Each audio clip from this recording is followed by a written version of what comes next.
What if the loose change you've been ignoring for years contains a coin with a detail that most people would never notice? Some British pennies and 20-pence pieces have passed through millions of hands, but collectors know that the smallest differences can make an ordinary-looking coin worth a much closer inspection. Welcome back to Change Your Life. Today's countdown features 4 United Kingdom coins. 2008 1 penny, no mint mark. 1987 20 pence, no mint mark. 1988 1 penny, no mint mark. 1982 20 pence, no mint mark. These familiar British coins carry iconic designs, including the portcullis with chains on the 1 penny and the classic royal shield design on the 20 pence. Made for everyday circulation, many of these coins are now found dirty, scratched, worn, or heavily circulated. But don't judge them too quickly. Collectors examine these coins for striking errors, unusual varieties, die differences, condition, and other tiny details that can make one example far more interesting than another. So before you spend your next old 1p or 20p coin, take a closer look. Stay with us until the end, because the final coin has a detail that could make an ordinary piece of British change surprisingly fascinating. Now, let's uncover coin number 1. Some British coins look ordinary until you discover that they were produced during a moment of change. And the 2008 United Kingdom 1 penny is especially interesting because it sits right at the crossroads between two different reverse design eras. Imagine finding one today. Dirty, scratched, heavily circulated, perhaps sitting unnoticed inside an old jar of change. At first, it may look like nothing more than another 1 penny coin. But turn it over. Look closely at the reverse, and you may see the royally crowned portcullis with chains, one of the most recognizable traditional designs ever placed on Britain's 1 penny coin. The 2008 portcullis version was part of the transition toward the new royal shield designs introduced during that year. That makes 2008 a particularly fascinating year for collectors. The Royal Mint's records show that the 2008 portcullis penny was a copper-plated steel circulation coin, with a reported circulation mintage of about 180.6 million. It is also magnetic because of its steel core. And here's where the story gets interesting. A normal 2008 portcullis penny does not need a mint mark. So if your coin has no mint mark, don't immediately assume something has been removed. The absence itself is normal. Instead, collectors look at the things that actually matter. The date, the portrait, the portcullis, the lettering, the rim, and the overall strike. Because this coin belongs to a transition year, the design itself deserves attention. In 2008, Britain's circulating coinage began moving from the older emblems of Britain designs toward Matthew Dent's Royal Shield designs.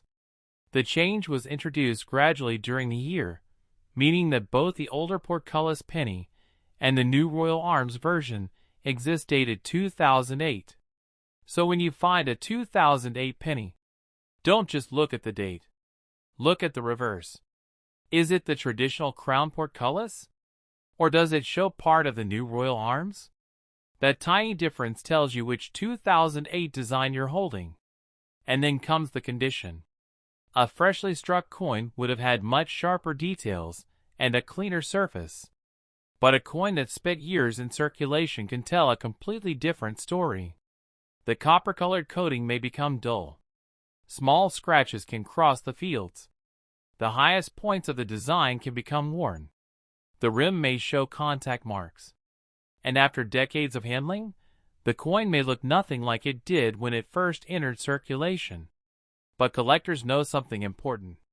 Worn does not automatically mean rare. Dirty does not automatically mean valuable. And a strange-looking scratch isn't automatically a mint error. The real question is whether an unusual feature was created during the minting process or appeared later through circulation. That's why serious collectors examine the coin under good lighting and magnification. They may search for genuine characteristics such as double dies, die cracks, die chips, struck-through errors, off-center strikes, clipped planchets, and recognized varieties. And if something genuinely unusual appears, that's when the investigation becomes much more interesting. Because the 2008 1 penny isn't simply another old coin. It's a small piece of British coinage history from a year when one familiar design was beginning to disappear and a new national design system was taking its place.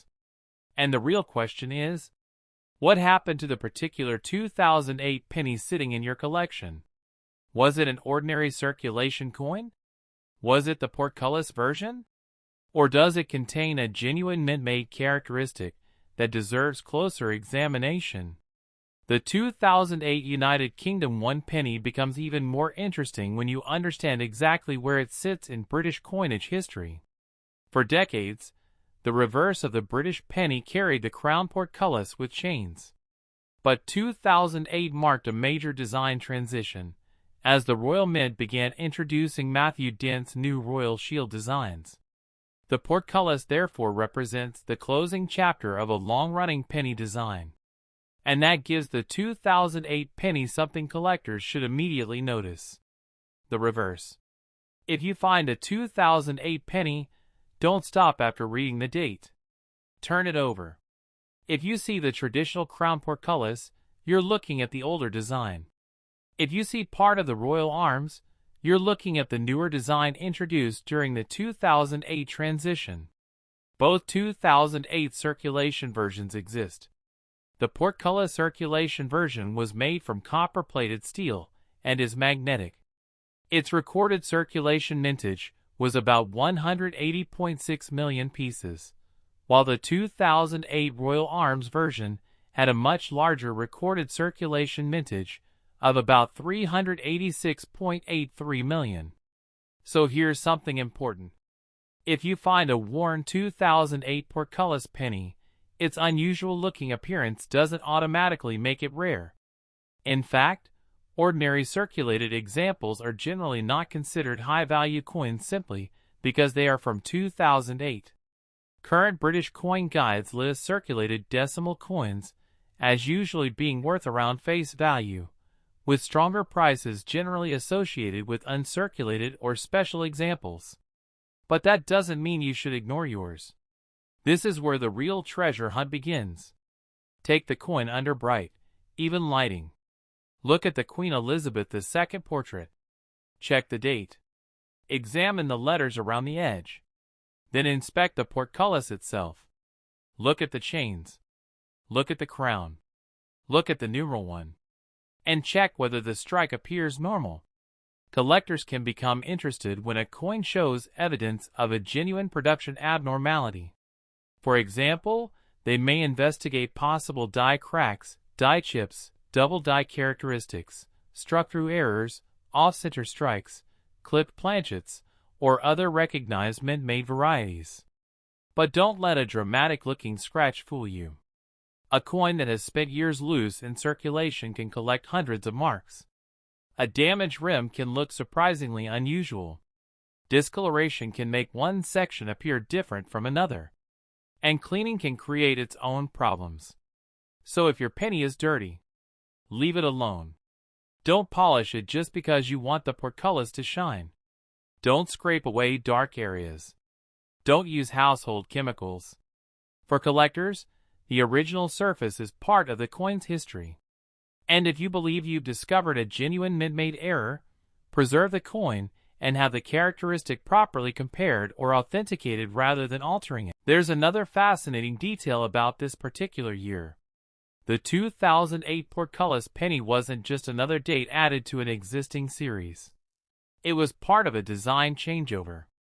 The familiar emblems of Britain designs were being replaced by sections of the Royal Shield, meaning that the old Portcullis design was effectively reaching the end of its regular circulation era. That gives this little penny historical significance even when the individual coin isn't rare. Think about that. A coin that once looked completely ordinary in someone's pocket was produced during the moment when Britain was changing the visual language of its circulating coinage. And that's why collectors shouldn't look only at the price. Sometimes the story is the value. Sometimes the design is the clue. And sometimes, a small difference on a familiar coin is what makes you stop and investigate. So if you have a 2008 UK 1 penny, check the reverse first. Portcullis or Royal Arms? Then check the condition. Then inspect the coin for genuine mint-made characteristics. And remember, no mint mark is normal. Heavy circulation is not rarity. A scratch is not automatically an error. And the date alone doesn't guarantee a fortune. The real objective is to identify what makes your particular coin different. Because after 2008, the familiar crown portcullis disappeared from the regular penny design. And that makes a 2008 portcullis penny an interesting little time capsule from the end of an era. Next, we're moving to a completely different denomination, the 1987 United Kingdom 20 pence. Its design, metal composition, and history are different, and the details you need to inspect are different too. Some coins become interesting because of their age. Others become interesting because of their design. And then, there are coins that quietly combine both. The 1987 United Kingdom 20 pence is one of them. Today, you might find one looking completely ordinary. Maybe the surface is dull. Maybe the edges are scratched. Maybe years of circulation have softened the details. But turn it over, and you'll see a design that was part of British coinage for more than 2 decades. The 20 pence coin was first introduced in 1982, created to fill the gap between the 10p and 50p denominations. Its unusual 7-sided shape was chosen to make the coin easy to identify and distinguish from other denominations. And the 1987 issue belongs to that original design era. The coin is made from cupro-nickel, specifically 84% copper and 16% nickel, and weighs about 5 grams. But the metal isn't the first thing that catches your eye. It's the reverse. There, sitting beneath a crown, is the Tudor double rose. The design was created by William Gardner and remained the standard reverse design for the 20p until the major British coin redesign of 2008. Look at that rose carefully. The crown, the petals, the surrounding lettering, the number 20, and the date. Every part of the design can tell you something about the coin. The 1987 coin also carries the Queen's portrait on the obverse. Because this is a 1987 issue, you're looking at the Raphael Makhlouf portrait era, which began appearing on the 20p from 1985. That means the coin isn't simply a piece of money. It's a snapshot of British coinage from a particular period. And then, there's the circulation story. Imagine this coin when it was new. The cupro-nickel surface would have been bright. The Tudor rose would have been sharply defined. The lettering would have looked crisp. The 7-sided edge would have been clean. Then it entered everyday circulation. It could have passed through shops, pockets, cash registers, wallets, and countless hands. Over time, the surface changed. Small scratches appeared. Contact marks accumulated. The rim became worn. The highest points of the Tudor rose gradually lost definition. And eventually, the coin that once looked bright and fresh became the heavily circulated example someone might discover today. But here's the important part. Where doesn't automatically create rarity. And an old 1987 20p isn't automatically worth a fortune simply because it's more than 3 decades old.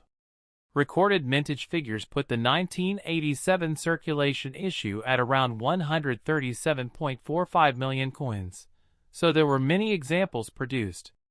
That doesn't mean every example is identical. Collectors can still investigate condition, varieties, and genuine mint-made errors. Under magnification, they may examine the date, the portrait, the lettering, the crown, the Tudor rose, and the rim. They're looking for things such as double die characteristics, die cracks, die chips, struck-through errors, off-center strikes, clipped planchets, and other recognized mint-made abnormalities. But a scratch is still a scratch unless evidence shows otherwise. A dent caused by circulation isn't automatically an error. A damaged rim isn't automatically rare. And dirt certainly doesn't turn a normal coin into a valuable one. The real question is always, what caused the unusual feature? If it happened during production, the coin may deserve further investigation. If it happened after the coin entered circulation, it's simply part of the coin's journey. And that distinction is what separates casual coin hunting from serious collecting. The 1987 United Kingdom 20 pence may be over 3 decades old, but its real story begins with the reason Britain created the denomination in the first place. When the 20p was introduced on June 9, 1982, Britain wanted another denomination that could reduce the number of heavier 10p coins in everyday circulation. The 7-sided shape was deliberately chosen to make the coin easier to recognize and suitable for vending machines. By 1987, the 20p had already become a familiar part of British everyday money. And this particular coin belongs to the original design era. Turn it over, and you'll see the Crown Tudor double rose, designed by William Gardner. That reverse remained on the 20p until the 2008 redesign. Look closely at that rose. The crown above it, the petals, the surrounding lettering, and the denomination. It's easy to glance at the coin and move on. But when you're searching for unusual examples, every detail deserves attention. The coin's cupro-nickel composition, 84% copper and 16% nickel, gives it the familiar silver-colored appearance. The coin weighs about 5 grams and has a plain edge. And after decades of circulation, that surface can tell a completely different story. A heavily worn 1987 example might have scratches across the fields, contact marks around the portrait, softened details on the Tudor rose, and a duller surface than the original coin had when it entered circulation. But remember, circulation where isn't the same thing as rarity. A scratched coin isn't automatically an error. A dirty coin isn't automatically valuable. And an old date doesn't guarantee a huge price. Instead, collectors search for something much more specific. They examine the coin for evidence of a genuine mint-made characteristic. Under magnification, they may investigate possible double die characteristics, die cracks, die chips, struck-through errors, off-center strikes, clipped planchets, and recognized varieties. But the key is evidence. Suppose you find what appears to be doubling around one of the letters. Don't immediately call it a double die. A worn surface, damage, machine doubling, or lighting can sometimes create a misleading appearance. The same principle applies to the rim. An irregular-looking edge could be interesting, but it could also be damage caused long after the coin left the mint. That's why collectors compare the entire coin and, when necessary, seek professional authentication. There's another fascinating piece of history attached to the design itself. The Tudor rose wasn't chosen randomly. The Royal Mint explains that the Tudor rose became a powerful royal symbol following the union of the houses of Lancaster and York under Henry VII. That historical symbolism eventually found its way onto the circulating 20p. So when you hold a 1987 20p, you're not just holding 20 pence. You're holding a small piece of British history that combines modern decimal currency with a symbol dating back centuries. And there's one more thing collectors should remember. Sometimes, the smallest coins carry the longest stories. A British 1-penny coin from 1988 may not look impressive today. It may be dirty, heavily circulated, covered with tiny scratches. Perhaps the bronze surface has become darker after decades of handling. But turn that little coin over, and you find a design that connects everyday British money with centuries of royal history. The 1988 United Kingdom 1 penny belongs to the classic pre-1992 Bronze era of Britain's decimal pennies. The Royal Mint confirms that British 1p coins remained bronze until September 1992, when copper-plated steel was introduced. That means the 1988 penny is not copper-plated steel. It's bronze, approximately 97% copper, 2.5% zinc and 0.5% tin. And that difference matters. Because if you put a magnet near a normal 1988 circulation penny, it should not behave like the later steel core pennies. That's one simple way collectors can begin understanding the difference between Britain's older bronze pennies and the later copper-plated steel issues. Now look at the reverse. There it is. The crown portcullis with chains. The design was created by Christopher Ironside and was used on the British 1p from the early decimal era through 2008. The portcullis itself has a fascinating history. It was adapted from a royal badge associated with Henry VII and later became strongly associated with the Palace of Westminster. So when you're holding a 1988 penny, you're holding a tiny piece of British history that combines modern decimal currency with an image rooted in Britain's royal past. And then there's the obverse. The portrait of Queen Elizabeth II faces right. For 1988, this is the Raphael Makhlouf portrait era, which began in 1985. Look closely at the portrait, the lettering, the date, the rim. Then turn the coin over again. Study the crown, the portcullis, the chains, the number 1, and the words 1 penny. A heavily circulated example can look dramatically different from one preserved in near original condition. The bronze can darken. The high points of the portcullis can become softer. The fields can collect scratches. The rim can develop contact marks. And the coin can lose the warm, bright appearance it had when it was new. But here's where the collector's eye becomes important. Where doesn't automatically equal rarity. And an old penny doesn't automatically mean a huge value. The 1988 circulation issue had a recorded mintage of approximately 793,492,000, so there were a very large number produced.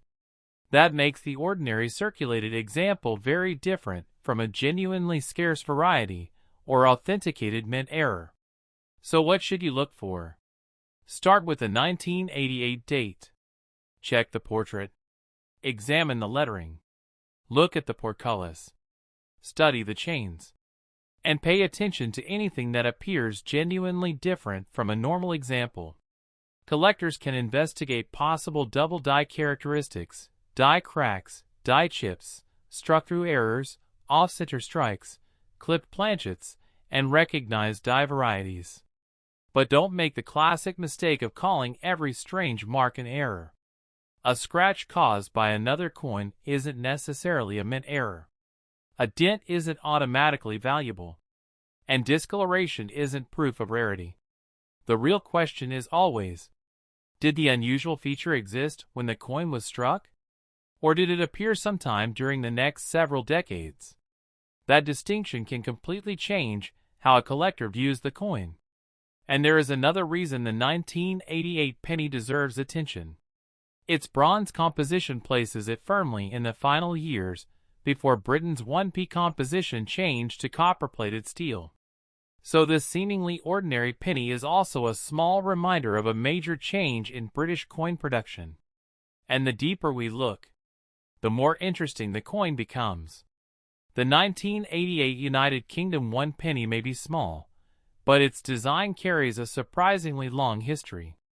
When this coin entered circulation, Britain was still using the classic crown portcullis reverse that had been part of the decimal penny's identity for years. The 1988 circulation penny was a bronze coin, approximately 20.32 millimeters across, and weighing about 3.56 grams. And unlike the later copper-plated steel pennies, this one is non-magnetic.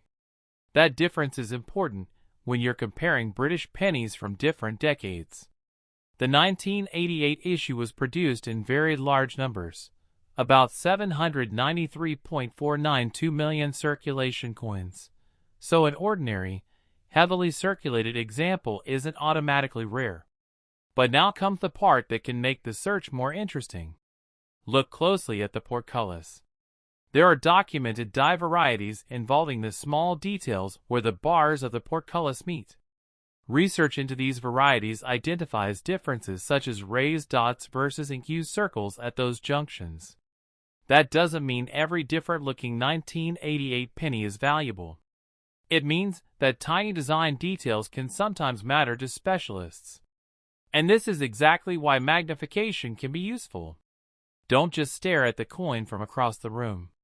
Bring it close. Look at the crown. Look at the vertical and horizontal bars. Look at the small junction details. Then examine the surrounding beads and lettering. You're looking for a genuine variety, not simply damage. Because after decades in circulation, a coin can develop all kinds of marks. A scratch can run directly across the portcullis. Another coin can leave a deep contact mark. The rim can become flattened. The bronze can darken. And cleaning can create an unnatural-looking surface.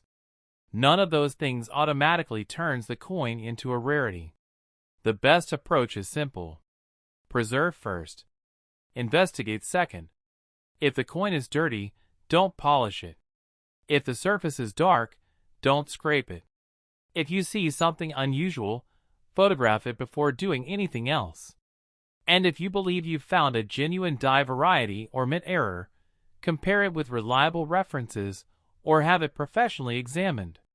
There's also an interesting historical detail behind the reverse itself. The crown portcullis was adapted from a royal badge associated with Henry VII and became closely associated with the Palace of Westminster. So a tiny 1988 penny connects two very different worlds. On one side, a portrait of Queen Elizabeth II from the Raphael Makhlouf era. On the other, a centuries-old British symbol reproduced on a modern decimal coin. And that is why this coin deserves more than a quick glance. Not because every 1988 penny is secretly worth a fortune. The final coin in our search takes us back to 1982. But this time, we're looking at a coin with a very different story. Because 1982 wasn't just another year on a British 20p coin. It was the year the denomination itself was introduced. The United Kingdom's 20p entered circulation on June 9, 1982, created to reduce the number of heavier 10p coins moving through everyday commerce. Its unusual seven-sided shape was specifically chosen to make it easy to identify and suitable for vending machines. So if you're holding a 1982 UK 20p today, you're holding a coin from the very first year of the denomination. And that's already a fascinating piece of British monetary history. Now turn the coin over. You'll see the Crown Tudor double rose. The design was created by William Gardner and remained the standard 20p reverse until the major redesign that began in 2008. Look closely at that rose. The crown above it, the petals, the lettering, the date, and the number 20 below.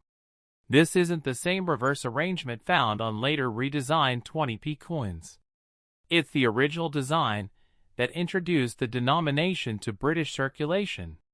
And then there's the obverse.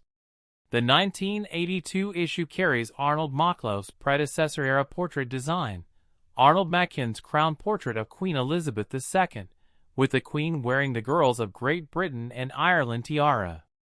That makes the 1982 coin visually distinctive from the later 20p issues that carried Raphael Makhlouf's portrait from 1985 onward. Now look at the metal. The 1982 20p is made from cupronickel, 84% copper, and 16% nickel. It weighs approximately 5 grams and measures about 21.4 millimeters across. And then there's that unusual seven-sided shape. It's not simply a regular polygon with straight edges. It's a curved heptagon, designed to maintain a consistent rolling diameter and help vending machines recognize the denomination. For someone casually looking through old change, these details may seem insignificant, but for collectors, they tell you exactly what you're looking at. And there's another reason 1982 deserves special attention. The Royal Mint records that only 740,815 1982 dated coins carry the original, new pence, wording. Those are a special collector issue connected with the transition in the inscription, rather than the ordinary circulation version. That means you should pay attention to the exact wording on your coin. Don't assume every 1982 20p is identical. The date is important. The design is important. And the inscription matters. Now imagine what happened after this coin entered circulation. It moved through shops. It passed through pockets. It was returned as change. It may have been handled hundreds or even thousands of times. Eventually, the once bright cupro-nickel surface became dull. Tiny scratches appeared. Contact marks accumulated. The Tudor rose began losing some of its finer detail, and the rim could become marked from years of everyday use. That's why a heavily circulated 1982 example may look completely ordinary today. But here's the key. Old doesn't automatically mean rare. Worn doesn't automatically mean valuable. And a coin from the first year of a denomination doesn't automatically mean you've found a fortune. What makes a particular example interesting can be its condition, variety, unusual production characteristic, or special issue status. Collectors may inspect the coin for things such as double die characteristics, die cracks, die chips, struck-through errors, off-center strikes, clipped planchets, and other recognized mint-made varieties. But every unusual mark needs to be investigated carefully. A scratch caused by circulation isn't automatically an error. A damaged edge isn't automatically a mint mistake. And dirt certainly isn't proof of rarity. The real question is, what happened to the coin before it reached your hands? And that's where the investigation begins. Because this little 7-sided coin was present at the very beginning of Britain's 20p story. And the closer you look, the more history you can see. The 1982 UK 20 pence deserves a closer look because it represents the beginning of an entirely new British denomination. The Royal Mint says the 20p was first issued on June 9, 1982, with its 7-sided shape designed to make the denomination easier to identify and suitable for vending machines. It is made from 84% copper and 16% nickel, weighs 5 grams, and measures 21.4 millimeters. But there's another detail that makes 1982 especially interesting. When the 20p was introduced, Britain was also changing the wording used on its decimal coins. The original plan was to remove the word new from new pence. Parliament records that the Royal Mint began issuing 20p coins without new in June 1982.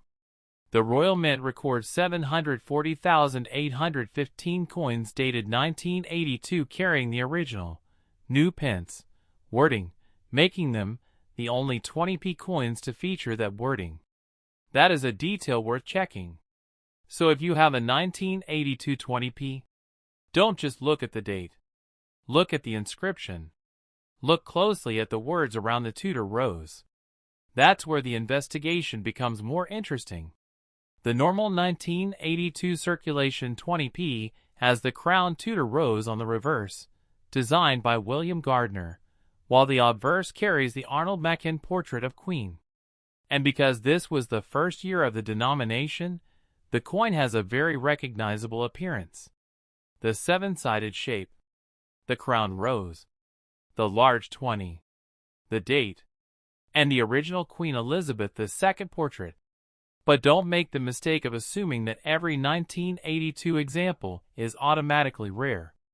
The Royal Mint circulation figures show 740,815,1982 dated 20p coins were produced overall. So a normal, heavily circulated example isn't automatically valuable simply because it is from the first year.